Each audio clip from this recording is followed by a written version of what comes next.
Hi everyone. సీమంత రోజు ఇది second look కదా! అయితే ఈ జ్యువెలరీ గురించి చాలామంది కామెంట్లు పెట్టారు. కామెంట్స్ పెట్టిన వాళ్ళకి చెప్తున్నా అండి. ఇదొచ్చి గోల్డ్ జ్యువెలరీయే కానీ నాది కాదు, పీఎంజే వాళ్ళది.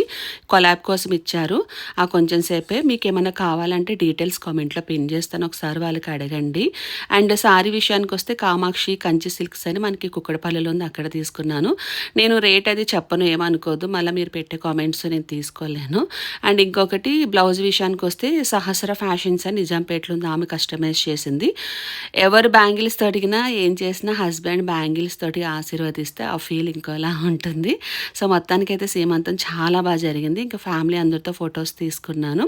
మా బుడ్డది ఆ రోజు నాకు అస్సలు దొరకలేదు, నేను పట్టించుకోవట్లేదని చెప్పి ఇంకా అది ఆటల్లోనే పడిపోయింది. ఫైనల్లీ సీమంతం రోజు ఎవరెవరు వచ్చారు ఏంటి అనేది మీరు ఒకసారి ఫుల్ వ్లాగ్ చూడండి. సో ఇంకా సీమంతం రోజు ఏంటంటే ఫుడ్ అది చాలా బాగుందని మంచి కాంప్లిమెంట్స్ ఇచ్చారు. బట్ నేను తినేసరికి 3:30 అయిపోయింది. అప్పటికే ఫుల్ ఆకలేస్తుంది. కానీ అందరూ వస్తున్నారు కదా, వాళ్ళందరినీ రిసీవ్ చేసుకోవాలని చెప్పి వెయిట్ చేశాను. సో మొత్తానికైతే నా సీమంతం ఇలా అయిపోయింది. నెక్స్ట్ వెయిటింగ్ వచ్చి నాకు బాబు పుడతారో పాప పుడతారో తెలియదు, కానీ వాళ్ళ కోసం అయితే వెయిట్ చేస్తున్నా. That's for mini vlog.